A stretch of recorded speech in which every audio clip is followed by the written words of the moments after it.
heureusement je suis avec les moyens du bord pour faire donc cette vidéo, sinon vous aurez dû attendre normalement jusqu'à lundi soir et je me suis dit c'est un peu chiant de vous faire ça, donc du coup j'ai quand même me dépêché. Mais avant tout, joyeux Halloween, parce que justement Hiro Mashima nous a un peu récompensé justement pour cette fête.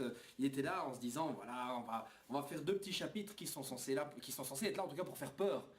Ah oui, excusez-moi, parce que c'est deux chapitres qu'on a eu, parce que bah, merci déjà de nous avoir donné deux chapitres, mais là putain, je sais pas pourquoi, mais durant toute la lecture, j'avais l'impression d'être victime d'une illusion d'optique, parce qu'il y a des scènes, je vous jure, j'étais pas sûr d'avoir vraiment lu ce que j'avais cru voir, et en vérité si, Mashima l'a fait. Hein, alors qu'il y a quelques jours, on était en train de se dire, hey, mais attends, Agile s'est fait one-shot par Erza, enfin one-shot par Jupiter et Erza, c'est vrai que c'est pas un vrai one-shot, mais en tout cas, l'histoire de Agile s'est bouclée en deux chapitres environ. Et certains étaient là en train de se dire, ouais, mais Agile, on s'en fout, ça va, y a pas de problème. Et dans ce chapitre-ci, qu'est-ce qu'on voit? On voit Brandish qui se fait légèrement assommer par Kana. Kana qui est un peu la Yamcha de Fairy Tail, quoi, tu vois. Donc moi, je me suis dit, j'étais là, putain de merde, attends, est-ce que je suis vraiment en train de lire ce que je suis en train de lire? Est-ce que c'est vraiment ce qui est en train de se passer? Eh ben oui, Brandish s'est fait prendre par surprise par Kana. Alors là, j'étais là, putain de merde, mais c'est pas possible ça. C'est parce que je veux dire, bon, Agile s'est fait donc vaincre et du coup, il y a la tempête de sable qui était autour de Magnolia a disparu. Et donc du coup, justement vu qu'il y avait une tempête de sable, ben, en même temps il y avait un peu de vent un peu partout, c'est logique. Et du coup beaucoup de pollen s'est un peu répandu dans la ville, ce qui fait que justement Brandish visiblement, bah, c'est son point faible. C'est-à-dire qu'elle supporte pas un peu tout ce qui est pollen, tout ça, du coup elle chope le rhume des foins, ce qui fait qu'elle arrête pas d'éternuer, et du coup Kana en profite pour bam, donner un coup comme ça dans la nuque et l'assommer. Alors j'ai pas envie de dire que Kana c'est Beerus qui a donc, parce que là elle nous fait le même coup que Beerus a fait à Sangoku dans Battle of Gods, mais je veux dire Kana est à des années-lumière de la puissance de Beerus, donc du coup je me suis dit bah voilà, elle a assommé Brandish qui est censé être au même niveau que le même mage, le mage le plus puissant du pays. Voilà donc j'ai envie de dire que les Spriggan ne sont pas ce qui semblait et ceux qui paraissaient être. Donc et j'ai envie de dire aussi un truc, c'est que Kana a justement dit la même chose, c'est que les Spriggan ne sont pas forcément ceux qu'on pensait être. Et du coup, moi, je suis là, je vous regarde, vous. Je me demande ce que vous avez pensé quand vous avez lu la première fois ce chapitre. Qu'est-ce que vous avez pensé quand vous avez vu Kana assommer Brandish et genre, ouais, viens, on va la capturer, tranquille. Easy, quoi, l'affaire est réglée. Je veux dire, t'as eu une tension qui s'est un peu construite, mais depuis les scènes de fanservice dans la douche, où j'ai carrément fait une chanson sur ce truc-là, il y a quelques vidéos, mais je vous jure que quand certains me disaient mais non, Mashima il continue d'aller vers le haut. Mais putain, mais depuis ces chapitres-là, on fait que des gringolés là. Je veux dire, ok, Agile, comme je l'ai dit, on s'en tape. Ok, ça va, c'est le moins charismatique d'Esprit Gun limite. Mais Brandish l'a fait régler comme ça. Bon, elle s'est pas fait one shot, ok. Enfin si, techniquement, si, elle s'est fait one shot par Kana, putain de merde, la honte. Oh la honte. Mais en tout cas, elle est encore en vie. Parce qu'ensuite, qu'est-ce qui se passe? Bah après, on a le petit point de vue sur Batman. Donc Bad, le mec avec qui s'appelle le surnom le juge, quoi. Parce que beaucoup me disaient, bon, il va affronter limite Jelal, parce que Jelal et sa guilde de crimes sorcières, c'est tous des anciens criminels. Donc affronter le gars qui se surnomme le juge, ça paraît un peu logique. Et non, pas du tout. En fait, elle va se friter avec le Raijinchu.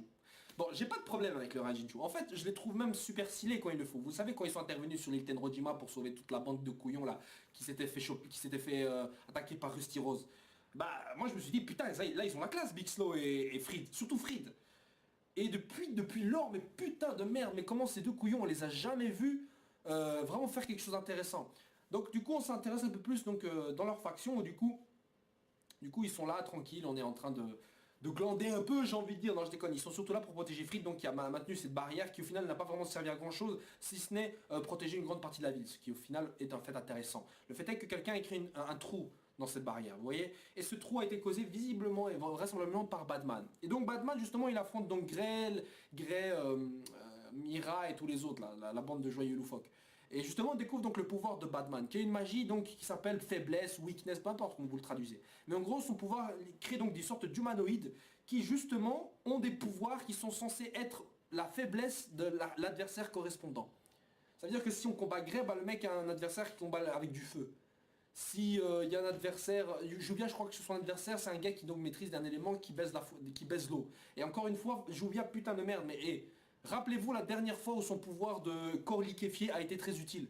Je me souviens même plus. Parce que même sur l'île Tenrojima, genre la meuf elle était là face à Meridi. Ouais mais les attaques physiques ne fonctionnent pas sur Juvia. Et voilà, exploser la meuf par terre. C'était comme ça direct quoi. Et pourtant, je veux dire, Juvia, si on rapporte ça dans le monde de One Piece, techniquement elle a le potentiel d'un Logia de l'eau. Mais c'est énorme comme pouvoir. Et on voit bien qu'un autre Logia, putain de merde, ils sont aussi dans la... Ils sont baisés quoi. Ça règle une question, c'est que les Logia dans Fairy Tail, ils sont aussi baisés. Hein. Il n'y a pas besoin de haki pour les toucher. Bon, soit. Donc, du coup, ils sont un peu malmenés. Donc, Mira, par exemple, son point faible, c'est quoi? C'est un adversaire qui a la même gueule que Elfman. Parce que Grey est là en se disant, putain, mais Mira, elle a pas de point faible. Bah, si, elle a un point faible, c'est sa famille. Ça, c'est clair quand même. Je veux dire, la meuf, elle a été traumatisée après la mort de sa sœur. Clairement que son point faible, c'est la famille. Et les seules fois où elle a perdu son combat contre, par exemple, Azuma, c'est parce que justement, sa sœur était en danger. Donc, clairement, c'est aussi sa famille, son point faible. Moi, j'aurais envie de dire, si ça avait été un autre membre de la guilde, forcément que voilà et tout. Elle aurait quand même réagi pareil. Mais d'un autre côté, là c'était parce que c'était Lissana, et Lissana était déjà morte. Donc forcément Mira se sentit plus concernée par Lissana parce qu'elle ne voulait pas qu'elle crève soi-disant. Enfin soit. Et donc du coup ils sont occupés donc avec ces humanoïdes. Du coup Batman il se dirige donc vers la cathédrale où se trouve Frit. Et là qu'est-ce qui se passe? Bah il tombe justement sur la bande et commence un combat avec eux. Et donc là évidemment t'as Kana, pardon, pas Kana, pardon. Tu as Big Slow et donc Evergreen qui commencent évidemment un petit combat. Le problème c'est que ça marche pas du tout. Parce qu'apparemment, alors les humanoïdes ont été créés donc contre Evergreen et contre Big Slow, donc un qui utilise la poussière qui neutralise les aiguilles du léprechaun, machin, et un qui utilise donc une sorte de magie blanche qui annule en fait les effets de la magie noire de Big Slow. Et là, beaucoup vont dire quoi? Big Slow utilise la magie noire, c'est un mage noir. Bon, il faut comprendre un truc. C'est qu'en fait, quand il dit magie noire, en fait, c'est une magie de possession. Donc j'imagine qu'une magie de possession, des trucs comme ça, c'est catégorisé dans le type magie noire. Mais il faut savoir que la magie noire, c'est pas forcément de la mauvaise magie. C'est vrai que quand on dit le mage noir, c'est pour dire que ce mec, il va dans les ténèbres, quoi. Vous voyez, mais Big Slow, c'est pas le cas. Big Slow, c'est pas du tout ça. Je veux dire, quand on regarde, par exemple... regardez par exemple Shelia, elle utilise la magie de Godslayer avec de la magie de couleur noire. Ça veut pas dire qu'elle est démoniaque la magie. Vous voyez, donc forcément la magie, ça dépend qui utilise. Et donc de ce côté-là, voilà. Je veux dire, Big Slow, on l'appelle pas le mage noir. Sa magie est peut-être noire, mais en tant que mage, il n'est pas vraiment noir lui. Nos racismes. Mais voilà. Donc ne vous préoccupez pas et ne posez pas de questions sur Big Slow, mage noir, hein, parce que je sens que vous êtes capable de le faire et vous allez quand même le faire. Ouais, c'est pas grave. Donc du coup, ils sont tous les deux un peu baisés. Mais le problème c'est que Fried il aimerait bien intervenir, mais s'il intervient, la barrière est baisée, elle tombe. Donc du coup ils doivent retenir le coup. Et là on a un remake en fait de la scène avec Yajima, avec Yajima-san au début de l'arc Tartaros, lorsqu'ils se sont fait attaquer par Tempesta, ils se sont acculés, et là ils ont besoin de Laxus. Et là t'as de la foudre qui arrive, comme ça, et là tout le monde est là, Laxus. Et bah non en fait non c'est pas Laxus, c'est Ichiya. Alors là, quand même, moi, je vous jure, je pensais vraiment que c'était Laxus, mais j'étais surpris de voir Ichiya. Alors pourquoi Ichiya en fait? Parce que je vous rappelle que durant l'année d'entraînement, hein, les Reijinchu et Laxus sont allés bosser à Blue Pegasus. Hein. Par exemple, Wendy est allé bien à Lamia Scale. Donc voilà, c'est normal que Ichiya se ramène un peu. Voilà, donc il se ramène et il enclenche donc un combat avec Bad qui se révèle être une sorte de robot. Un robot qui utilise de la machine. Et c'est pas commun ça. Je crois que c'est le seul d'ailleurs qu'on ait vu faire ça. En tout cas, il arrive à le faire. Et donc, le combat s'ensuit et on remarque évidemment qu'Ichiya donc, nous ressort la même tactique qu'il a essayé d'utiliser contre le dragon de pierre lors de l'invasion des dragons, c'est-à-dire utiliser une sorte de parfum spécial. Le problème c'est qu'évidemment c'est un robot et il ne peut pas donc sentir, il ne peut pas sentir, quoi. Il ne peut pas détecter et déchiffrer l'odorat. Donc de ce fait-là, encore une fois, Ichiya se fait baiser. Par contre, évidemment, son parfum n'utilise pas uniquement l'odorat de l'adversaire, mais peut également améliorer ses capacités à lui. Du coup, il se transforme en mode électrique et donc il se dit, bah, les machines sont faibles à l'électricité. Et si vous êtes un joueur de Final Fantasy, vous serez d'accord avec lui que les machines sont toujours faibles face à l'électricité, même dans les jeux en général, en fait, dans les RPG en général. Et bah en fait non. Ici en fait, parce que Batman c'est un intello, il s'est dit forcément que le point faible des machines c'est la foudre, donc je vais essayer de surmonter cette faiblesse, ce qui est intelligent évidemment, ça c'est pas une mauvaise chose. Et donc du coup, bam, bah, il absorbe l'électricité, ce qui le rend en fait bien plus puissant. Donc du coup, Ichiya, merci beaucoup, t'as servi à rien. Et heureusement que Laxus n'est pas venu, il va imaginer la puissance, la puissance électrique de Laxus balancée sur Batman, mais putain, le mec serait invincible. Donc, heureusement qu'il n'est pas venu.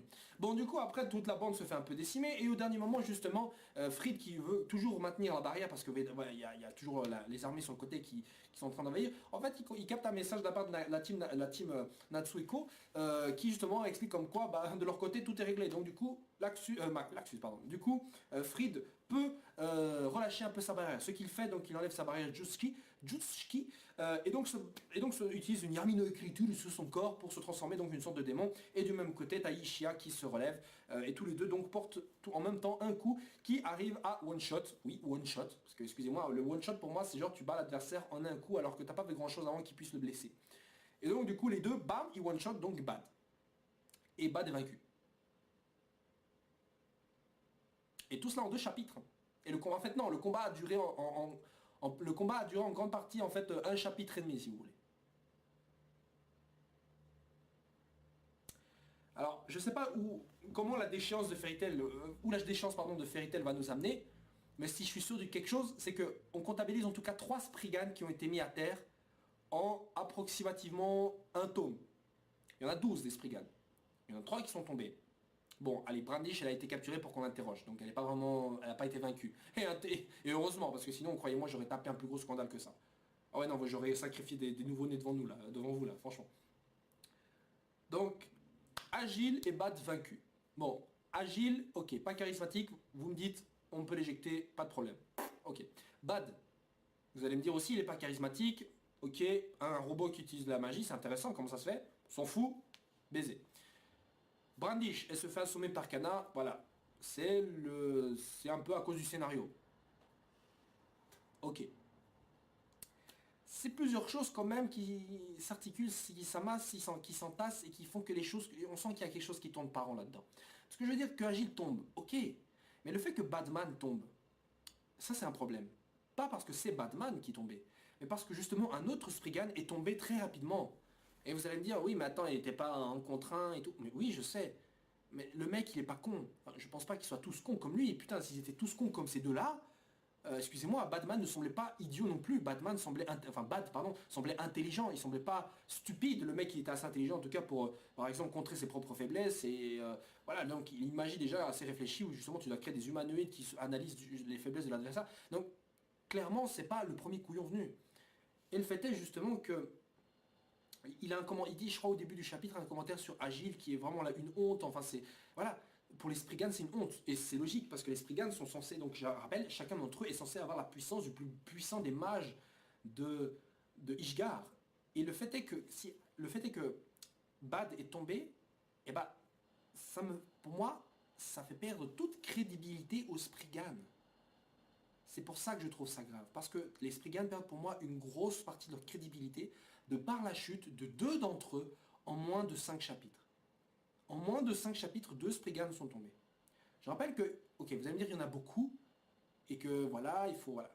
Mais, excusez-moi, mais Bleach, ils sont sur leur fin, il y en a sur leur fin, il y a 26 adversaires, et ils ne sont pas tous tombés aussi rapidement. Enfin, si, allez, pour une partie, certains d'entre eux sont tombés assez rapidement, mais je vous jure que certains d'entre eux ont combattu plus longtemps que les 2 Spriggan qu'on vient de voir. Et il y en a, chez eux, il y en a 26. En tout cas, il y a un adversaire pour chaque lettre de l'alphabet, parce qu'ils sont nommés comme ça dans le Bleach. Et putain, mais la plupart d'entre eux, ils avaient un passé, ils avaient limite une bonne histoire, des flashbacks. Et Batman, on sait pas c'est qui. Agile, on sait pas d'où il vient, on sait pas c'est qui. Je veux dire, même Horation 16, putain, on avait un semblant d'histoire pour eux. Ok, ils étaient moins nombreux, ça va. Mais tout de même, les Spriggan sont censés être des mages sous la botte de Zeref. Je pense que c'est très intéressant de voir d'où ils viennent, comment ça se fait qu'ils sont là, pourquoi ils suivent le plus grand mage noir, quel est leur but. Je veux dire, le but de Zeref, c'est éradiquer toute l'humanité. Mais pourquoi eux, ils veulent ça? Je veux dire, Grimoire Earth, ils voulaient un monde où il n'y a que les mages qui existent, qui survivent. Je peux comprendre. Mais eux, on ne sait pas pourquoi ils veulent que toute l'humanité... Je veux dire, tu dis pas, bon, j'ai envie que toute l'humanité tombe. Non, tu dis pas ça. Tu as une raison derrière justement cette motivation-là. Les Horation 16, eux, ils avaient quoi? Bah, eux, ils avaient le fait qu'ils voulaient réaliser un de leurs souhaits.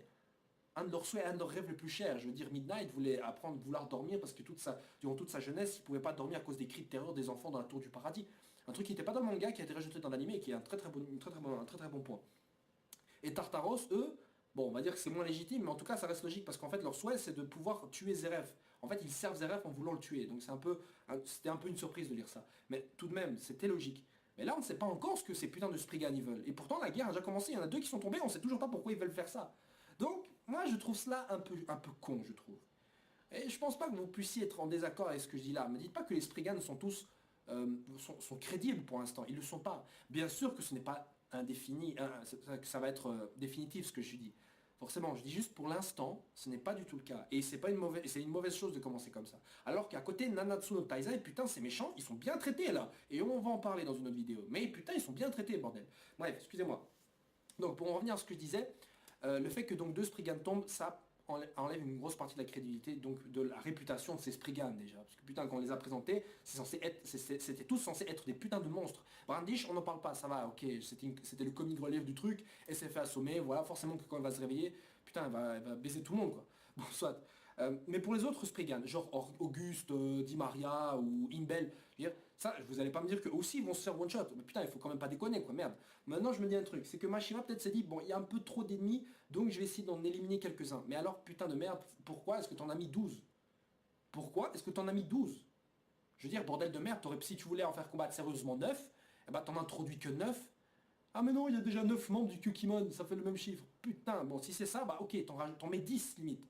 T'en mets 10 et tu fais baiser Batman, Batman et Agi, ça devient limite des servants d'autres Spriggan comme ont été Holo vis-à-vis de Brandish. Et en plus, Holo, il a un peu botté le cul de Natsu Grey, Erza et Lucie, plus ou moins en même temps. Je veux dire, merde, ça aurait été intéressant alors de transformer Agile et truc en servant d'autres Spriggan. Ça aurait au moins permis justement à d'autres membres de Fairy Tail d'avoir leur fight, sans forcément devoir les faire combattre face à des monstres. Vous voyez, donc c'est-à-dire que les plus forts de Fairy Tail combattent les Spriggan et les plus faibles combattent les servants des Spriggan. Là au moins tu aurais eu une fight légitime pour chacun d'entre eux sans que ça crée un rapport de force trop démesuré et que ça devienne incohérent. Donc du coup, ce chapitre pour moi était plutôt mauvais, je dirais. Bon, on progresse dans l'histoire et ça va. Mais je veux dire, Batman, putain, on sait rien de lui. Le fait qu'il soit un robot, je vous jure, l'idée qu'un robot utilise de la magie, moi je trouvais cette idée très cool. Et on sait même pas d'où il vient, comment ça se fait, on sait rien du tout. Sa magie de créer des faiblesses, elle était au final assez stupide. Au début, elle semblait intéressante, mais tu remarques vite et tu comprends vite la faiblesse de ce truc-là. Je veux dire, tu crées un adversaire qui est le point faible de l'autre. Eh ben, vous avez qu'à changer vos adversaires, c'est aussi simple que ça. Et c'est ce qu'ils ont fait, c'est pour ça qu'ils ont gagné justement. Parce que les adversaires qui étaient là, justement, ils sont tombés. Donc à l'aise. Mais le fait est que pourquoi est-ce que ces putains d'humanoïdes ne se sont pas dit la même chose? Je veux dire, si ces robots sont si sophistiqués de ça, enfin, ces humanoïdes sont si sophistiqués de ça, ou même si Bat les contrôlait, ils auraient pu leur donner un ordre. Oui, alors bon, merde, on est dans la merde là, ils ont changé d'adversaire, putain, on est baisé. Bah oui, mais changez d'adversaire vous aussi. Enfin, je veux dire, t'es pas obligé de rester debout face à toi et combattre l'adversaire devant toi. Putain, tu peux juste attaquer l'autre pendant que l'autre attaque l'autre. Je veux dire, dans une bataille à 4, si tu t'acharnes sur le même, bordel, tu t'acharnes sur le même, point barre. Bon, donc je trouvais ça un peu trop facile. Et donc, ce qui fait que voilà, le fait qu'on a Fried et Fried par exemple et Ichiya qui ont un petit rôle, enfin qui ont un rôle de battre un Spriggan, pourquoi pas, en fait c'est même une bonne chose. Mais la façon dont ça a été amené, je trouvais ça un peu rapide, quand même assez bâclé par moment, et je trouvais ça au final assez dommage. Parce que je veux dire, après les Spriggan, il reste quoi? Zeref, Acnologia, et si on cherche encore plus loin, il restera peut-être encore End, mais qui sera réglé certainement en même temps qu'Acnologia et Zeref, et il restera, si on veut aller vraiment très loin, il reste encore ce dieu Ankseram. Mais à mon avis, il ne sera pas question de vaincre un dieu Ankseram ou quoi que ce soit. À mon avis, le dernier adversaire, ce sera le Zeref. Mais peut-être certainement End, à mon avis, hein, parce que c'est Natsu, End et Natsu. Donc maintenant, je pense que la fin de l'histoire, ce sera forcément lié avec ce trio End, Zeref et Acnologia. Ça sera réglé dans la même partie. Mais c'est Spriggan, les gars, sérieusement, un peu de respect quand même. Là où vous faites limite passer ces Spriggan pour des couillons, alors que putain de merde, Mashima il se casse le cul pour créer une réputation de malade. Limite Auguste, putain, quand Makarov il était en train de dire oui Auguste il maîtrise plus de magie que Zeref, je sens que ça va être encore une couille où en fait Auguste c'est un vieux couillon qui fait des illusions de merde. Enfin non je déconne, je suis en train de dire des trucs alors qu'on ne les a même pas vus. Bref, du coup ces deux chapitres j'ai trouvé dommage qu'on nous ait présenté ça comme ça. Je sais pas qu'est-ce que vous en avez pensé. Des bons éléments de ce chapitre, c'est l'idée d'un robot qui utilise la magie. Je pense que c'était une bonne idée. Je trouve ça dommage juste qu'on sait pas comment ça se fait, qui a construit ce robot. Putain, je veux dire, Zeref, c'est pas un mécanicien, c'est un mage. Merde.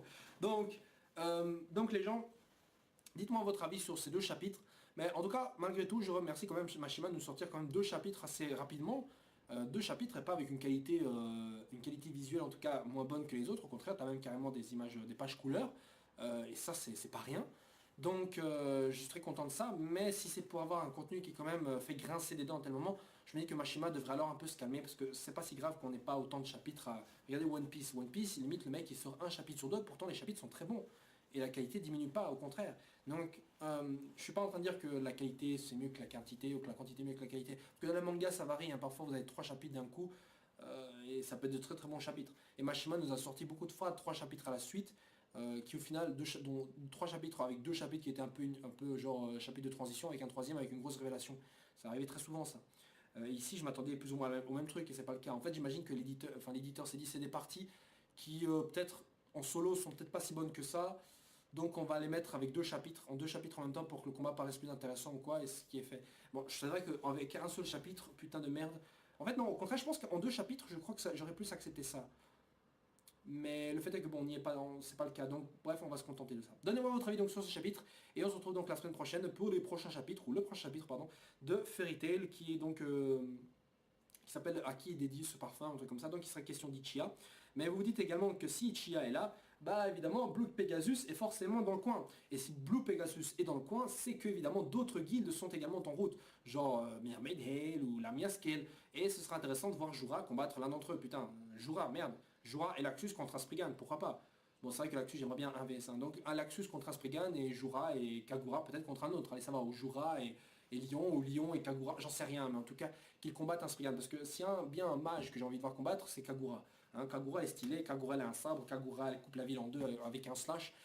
Kagura elle a baisé Erza au début du combat. Non, allez, sérieusement, j'ai envie de voir Kagura combattre parce que putain, tu nous introduis des personnages comme ça super puissants qui sont censés être des monstres. Et bordel de merde, tu les exploites pas avec Mashima. Donc maintenant, il te reste 10 putains de Spriggan avec 1 million de soldats qui sont à leur côté qui arrivent. Donc là, t'as matière à faire, t'as matière à nous montrer des trucs sympas. Voilà, sur ce les gens, vraiment ciao ciao et à la semaine prochaine les gens. Zou